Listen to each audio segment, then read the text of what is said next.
বিদ্যালয়ৰ এই পতাকা সদায় এই বিশাল সেউজীয়াৰ মাজত এই নীল আকাশৰ ওপৰত সদায় যাতে জিলিকি থাকক তাৰে কামনা কৰিছোঁ। মই ইয়াৰ পাছতে বিদ্যালয়ৰ সঞ্চালক মণ্ডলীৰ তৰফৰ পৰা বিদ্যালয়ৰ জ্যেষ্ঠ সঞ্চালক শ্ৰদ্ধাৰ অৰুণজ্যোতি মৰাণ ডাঙৰীয়াক তেখেতৰ মন্তব্য দাঙি ধৰিবৰ বাবে অনুৰোধ জনাইছোঁ। বৰদচা ছিনিয়ৰ ছেকেণ্ডেৰী স্কুলৰ আজি পঞ্চম প্ৰতিষ্ঠা দিৱসৰ এই পবিত্ৰ মুহূৰ্তত পতাকাটোলন স্থলীত উপস্থিত থকা এই বিদ্যালয়খনৰ অন্যতম সঞ্চালক মনীন্দ্ৰ চুতীয়া ডাঙৰীয়া, এই বিদ্যালয়ৰ অন্যতম সঞ্চালক ৰঞ্জন মৰাণ ডাঙৰীয়া, আন এগৰাকী অন্যতম সঞ্চালক মনোৰম চুতীয়া ডাঙৰীয়া, এই বিদ্যালয়খনৰ সন্মানীয় অধ্যক্ষ ডাঙৰীয়া, শিক্ষক শিক্ষয়িত্ৰীসকল, এই বিদ্যালয়ৰ লগত জড়িত থকা বিদ্যালয়খনৰ ক্লাছ কমিটিৰ সন্মানীয় সদস্যবৃন্দ, বিদ্যালয়খনৰ লগত জড়িত থকা অন্যান্য কৰ্মচাৰীবৃন্দ, ছাত্ৰ ছাত্ৰীসকল আৰু উপস্থিত শ্ৰদ্ধাৰ ৰাইজ, মই এই পবিত্ৰ মুহূৰ্তত সকলোলৈকে অভিনন্দন জ্ঞাপন কৰিছোঁ আৰু শুভেচ্ছা জনাইছোঁ। বৰদচা ছিনিয়ৰ ছেকেণ্ডেৰী স্কুলখনৰ জৰিয়তে বৰদচা ছিনিয়ৰ ছেকেণ্ডেৰী স্কুলখনৰ আমি সঞ্চালক মণ্ডলী হিচাপে আমি যি পৰিকল্পনা যুগুত কৰি এই বিদ্যালয়খন পৰিচালনা কৰিবলৈ আগবাঢ়িছিলোঁ, এই বিগত 5টা বছৰত আমাৰ ছাত্ৰ ছাত্ৰীসকলে আৰু শিক্ষক শিক্ষয়িত্ৰীসকলে লগতে ইয়াত জড়িত সকলোৱে নেৰানেপেৰা প্ৰচেষ্টাৰ কাৰণে আমি বিদ্যালয়খনৰ সেই সপোনক সাকাৰ ৰূপ দিবৰ কাৰণে যিটো গতিত আগবাঢ়িছোঁ, নিশ্চিতভাৱে সেই গতিটোত মই ভাবোঁ এটা খুব সুন্দৰ গতি আমি লাভ কৰিবলৈকে সক্ষম হৈছোঁ। আৰু তাৰ কাৰণে মই বিশেষভাৱে ইয়াত জড়িত প্ৰতিগৰাকী ব্যক্তিলৈকে আৰু ছাত্ৰ ছাত্ৰীলৈকে মই অভিনন্দন জনাইছোঁ। তো এই বিদ্যালয়খন প্ৰতিষ্ঠাৰ লগত যদি আমি চাওঁ, এটা কথা মোক মনীন্দ্ৰ চুতীয়াই কৈছে যে এই অলপ আগতে যে আমি বিদ্যালয়খন প্ৰতিষ্ঠা কৰাৰ সময়ত যিটো মুহূৰ্ত, সেই মুহূৰ্তটো এনেকুৱা আছিলে যে সেই সময়ত আমি 2020 চনত মই হলো মৰাণ ছাত্ৰ সন্থাৰ সভাপতি হিচাপে দায়িত্বত আছিলোঁ। আৰু তেতিয়া মই তিনিচুকীয়া বৰদচা ভৱনত মই থাকোঁ। প্ৰায় 15 বছৰ মই তিনিচুকীয়া বৰদচা ভৱনত আছিলোঁ আৰু মই মৰাণ ছাত্ৰ সন্থাৰ পৰা সেই সময়ত অৱসৰ ল'বৰ কাৰণে মই প্ৰস্তুতি চলি আছোঁ। কিছুদিনৰ পাছত মই মৰাণ ছাত্ৰ সন্থাৰ পৰা অৱসৰ ল'ম। গতিকে সেই সময়ত যথেষ্ট কাম কাজৰ ভিৰ আছিল যে বিশেষভাৱে ইয়াত থকা সকলোৱে জানে যে মৰাণ জনগোষ্ঠীৰ লোকসকলৰ মাজত শিক্ষাৰ ক্ষেত্ৰত যথেষ্ট যিটো সজাগতা থাকিব লাগিছিল, সেই সজাগতাটোৰ খুব অভাৱ আছে। অভাৱ থকাৰ কাৰণে শিক্ষাৰ ক্ষেত্ৰত ছাত্ৰ ছাত্ৰীসকল আগবাঢ়ি যোৱাৰ যথেষ্ট অসুবিধা আছে। যেতিয়া 2006 চনত মই মৰাণ ছাত্ৰ সন্থাৰ কেন্দ্ৰীয় সমিতিৰ সাধাৰণ সম্পাদক হিচাপে নিৰ্বাচিত হৈছিলোঁ, সেই বছৰ আমি গোটেই মৰাণ জনগোষ্ঠীৰ যিমানবিলাক মেট্ৰিক আৰু হায়াৰ ছেকেণ্ডেৰী পৰীক্ষাত ফাৰ্ষ্ট ডিভিজনত উত্তীৰ্ণ হয়, সেইসকল সম্বৰ্ধনা জনোৱাৰ এটা ব্যৱস্থা হৈছিল। তো যেতিয়া আমি 2006 চনত সেইটো জনাব গৈছিলোঁ, গোটেই জনগোষ্ঠীটোৰ পৰা মেট্ৰিক আৰু হায়াৰ ছেকেণ্ডেৰী ফাৰ্ষ্ট ডিভিজন যোৱাৰ সংখ্যা আছিল মাত্ৰ 21 জন। তো 21 জন ছাত্ৰ ছাত্ৰী আমি পাইছিলোঁ, যাক আমি সম্বৰ্ধনা জনাব পাৰিছিলোঁ। আৰু অৱশ্যে মৰাণ ছাত্ৰ সন্থাই হওক বা বিভিন্ন জনৰ অশেষ প্ৰচেষ্টাৰ কাৰণে সেই সংখ্যাটো এতিয়া মেট্ৰিক আৰু হায়াৰ ছেকেণ্ডেৰী পৰীক্ষাত ফাৰ্ষ্ট ডিভিজন যোৱাৰ সংখ্যাটো প্ৰায় 800 ওচৰলৈকে হৈছে 2025 চনত। এই বছৰ আমি অকণমান কাউন্সিলৰ ফালৰ পৰা 2024 আৰু 2025 এই 2 বছৰ মেট্ৰিক আৰু হায়াৰ ছেকেণ্ডেৰী চূড়ান্ত পৰীক্ষাত পাছ কৰা ছাত্ৰ ছাত্ৰীসকলক আমি আবেদন বিচাৰিছিলোঁ আৰু সেই অনুসৰি আবেদন আমাৰ প্ৰায় 500 ওচৰত আছিলে 2024 চনত আৰু প্ৰায় 800 ওচৰত আছিল 2025 চনত। গতিকে 21 জনৰ পৰা এতিয়া প্ৰায় 800। গতিকে এই গতিটো নিশ্চিতভাৱে অলপ আগবাঢ়িছে। ঠিক একেধৰণকে তিনিচুকীয়া জিলাখনত যদি আমি চাওঁ, অন্যান্য জিলাবিলাকতকৈ সকলো জনগোষ্ঠীয়ে শিক্ষাৰ ক্ষেত্ৰত অতি পিছপৰা এটা সেই হিচাপ যদি আমি চাওঁ শিক্ষানুষ্ঠান হিচাপে আমি যদি লক্ষ্য কৰোঁ ডিব্ৰুগড় জিলা আৰু তিনিচুকীয়া জিলা এই দুয়োখন জিলা প্ৰায় সমান মাটিকালি প্ৰায় সমান আৰু জনসংখ্যাও প্ৰায় সমান কিন্তু আমাৰ তিনিচুকীয়া জিলাখনত সেই সময়লৈকে আজিৰ পৰা মই যি সময়ত 2004 চনত ছেক্ৰেটাৰী হৈছিলোঁ জেনেৰেল ছেক্ৰেটাৰী সেই সময়ত মই এটা ৰেকৰ্ড গভৰ্ণমেণ্টৰ পৰা বিচাৰিছিলোঁ তেওঁলোকে মোক ভাই বুলি জনাইছিল অৱশ্যে এইটো অফিচিয়েলি বা লেটাৰত জনোৱা নাছিলে লিখিত ৰূপত তেওঁলোকে কৈছিল যে তিনিচুকীয়া জিলাত যিমানবিলাক আপ টু হাই ছেকেণ্ডেৰী স্কুললৈকে আছে ডিব্ৰুগড় জিলাত প্ৰায় দুগুণ বেছি আছে আৰু যোৰহাট জিলাখনত আমাতকৈ জনসংখ্যাও কম আৰু আমাতকৈ মাটিকালিও কম কিন্তু প্ৰায় তিনিচুকীয়া জিলাতকৈ দুগুণ বেছি আছে তাৰ ফলশ্ৰুতিতে আচলতে যোৰহাট বা ডিব্ৰুগড় বা লখিমপুৰ অন্যান্য জিলাবিলাকত পঢ়া শুনাৰ পৰিৱেশটো বেছি আছে আৰু তাতে মানে কম্পিটিশ্যনটো বেছি হয় যাৰ কাৰণে ল'ৰা ছোৱালী ভালকৈও পাছ কৰে বেছিকৈও পাছ কৰে গতিকে এই কথাবিলাক যেতিয়া আমি উপলব্ধি কৰিছিলোঁ যে 2006 চনৰ পৰা যেতিয়া মই সাধাৰণ সম্পাদকৰ দায়িত্বত আছিলোঁ 2008 চনত আকৌ সাধাৰণ সম্পাদক হ'লোঁ 2010 চনত সভাপতি হ'লোঁ 2012 চনত উপদেষ্টা হ'লোঁ 2014 চনত আকৌ সভাপতি হ'লোঁ 2017 চনত আকৌ সভাপতি হ'লোঁ এই দীঘলীয়া সময়খিনিত দেখিলোঁ যে আমি তিনিচুকীয়া জিলাখনৰ কাৰণে যথেষ্ট কৰিব লগা আছে আৰু বিশেষভাৱে এডুকেশ্যন ক্ষেত্ৰত কৰিব লগা আছে এই কথাবিলাক ভাবিলোঁ যে তিনিচুকীয়া জিলাখন যেতিয়া আমি এটা কথা মই এই সভামুখত ক'ব বিচাৰিছোঁ যে আমি সেই সময়ত যেতিয়া তিনিচুকীয়া জিলাখনত যেতিয়া শৈক্ষিক পৰিৱেশটো নাই মৰাণ জনগোষ্ঠীটো নাই অন্যান্য জাতি জনগোষ্ঠীবিলাকো নাই তো গতিকে আমি কি কৰিব লাগে গতিকে আমি শিক্ষানুষ্ঠান পাতিব লাগে চৰকাৰক আমি দাবী জনাওঁ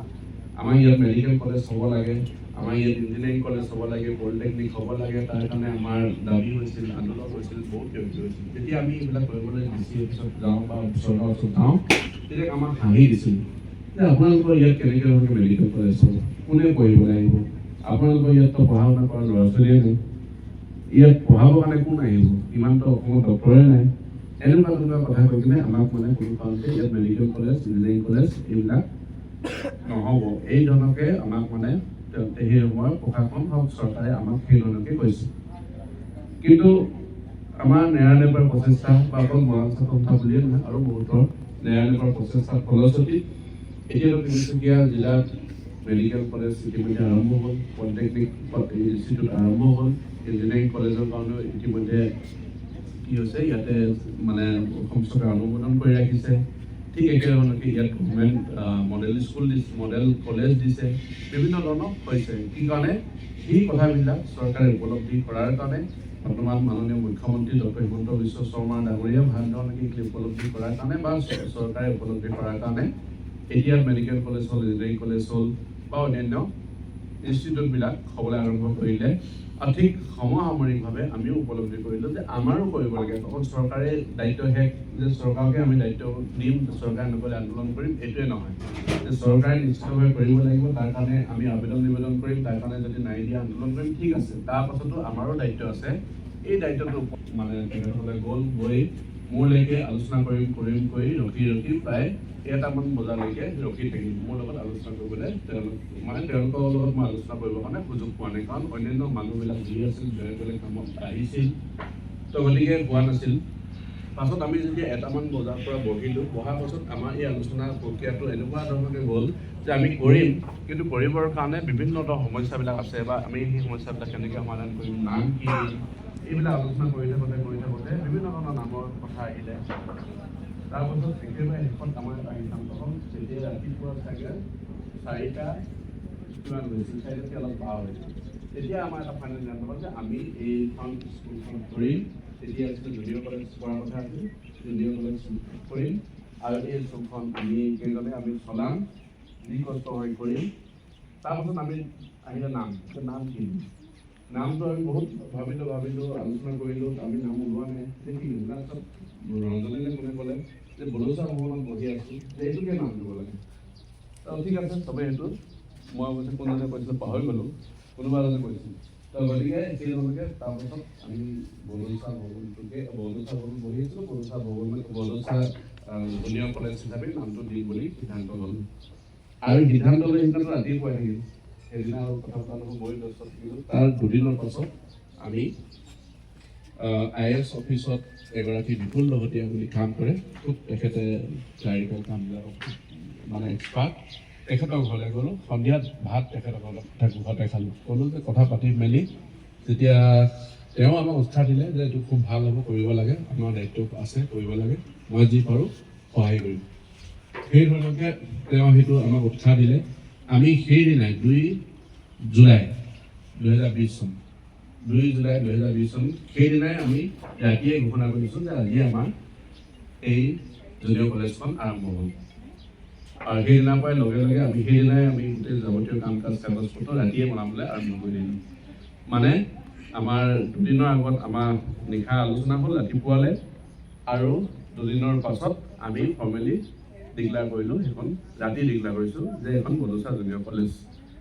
আৰু তাৰ পাছত নিৰবিচ্ছিন্নভাৱে বহুত প্ৰত্যাহ্বান আছিল আমাৰ প্ৰথম কথা হ'ল মাটিও নাছিল এই সৰু এটুকুৰা 2 বিঘা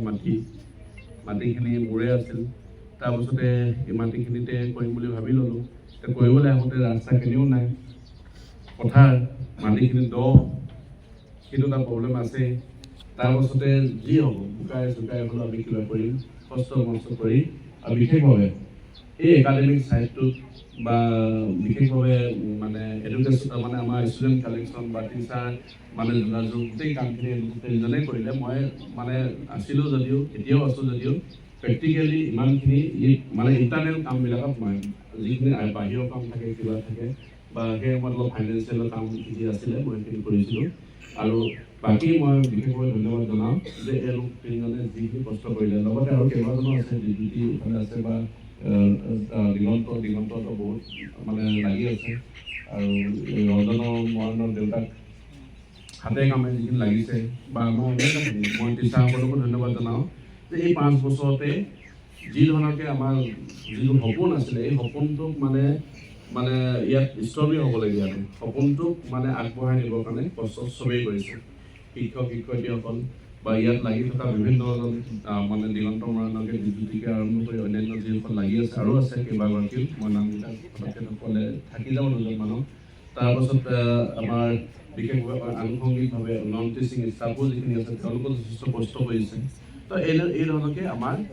এই যিখন মানে প্ৰথমতে কলেজ তাৰপাছত আমাৰ অফিচিয়েলি যিহেতু আমাৰ গভৰ্ণমেণ্টৰ এটা গাইডলাইন আহিলে যে এতিয়া জুনিয়ৰ কলেজ কোনো নাম নাথাকে এইটো ছিনিয়ৰ ছেকেণ্ডেৰী কৰিব লাগিব আমি ছিনিয়ৰ ছেকেণ্ডেৰীলৈকে কৰিলোঁ আৰু এখন টাস্ক হ'ল টাস্কখনতো এতিয়া মনীন্দ্ৰ চুতীয়া সভাপতি ৰঞ্জন মৰাণ সম্পাদক আৰু মনোৰম চুতীয়া বিত্ত তেজেয়া হিচাপে আছে মই মুখ্য উপদেষ্টা হিচাপে আছোঁ এই টাস্কখনৰ জৰিয়তে আমাৰ পৰিকল্পনা আছে যাতে আমি এই ছিনিয়ৰ ছেকেণ্ডেৰী স্কুলখনত আৰম্ভ কৰিছোঁ জুনিয়ৰ কলেজ হিচাপে আৰম্ভ কৰিলোঁ ছিনিয়ৰ ছেকেণ্ডেৰী হ'ল তাৰ পাছত আমি ভাবিছোঁ যে এইটো কলেজ কৰিম ইউনিভাৰ্চিটি কৰিম ইয়াত বিভিন্ন ধৰণৰ টেকনিকেল নন টেকনিকেল কোৰ্চবিলাক হ'ব আমি এইবিলাক আমাৰ বহুত পৰিকল্পনা আছে এই পৰিকল্পনাবিলাক আমি সাকাৰ ৰূপ দিবৰ কাৰণে সদায় আমি এইবিলাক সপোনো দেখি আহিছোঁ এইবিলাক পূৰণ কৰিবৰ কাৰণে আমাৰ কামো চলি আছে তো গতিকে সেই কামবিলাকত আপোনালোক সকলোৱে যি ধৰণে সহযোগিতা কৰিছে তাৰ কাৰণে মই আপোনালোক সকলোকে মই ধন্যবাদ জনাইছোঁ কৃতজ্ঞতা জনাইছোঁ আগন্তুক সময়ছোৱাত সঁচাকৈ যাতে আমি আমাৰ যিখিনি এই বিশেষভাৱে তিনিচুকীয়া জিলাখনকে আৰম্ভ কৰি যাতে আমি অসমত এখন এটা অতি উল্লেখযোগ্য আগশাৰী এখন মানে যাতে আমি ইউনিভাৰ্চিটিলৈকে লৈ যাব পাৰোঁ তাৰ কাৰণে যি প্ৰচেষ্টা আছে আমি সদায় অব্যাহত ৰাখিম তাৰ কাৰণে আপোনালোকৰ সদায় সহযোগ সদায় আপোনালোকৰ দিহা পৰামৰ্শ আশীৰ্বাদ নিশ্চিতভাৱে লাগিব আমি একেলগে আমি যাতে আমাৰ মানৱ জাতিক আগবঢ়াই লৈ যাব পাৰোঁ শিক্ষা পোহৰে সকলোকে আলোকিত কৰি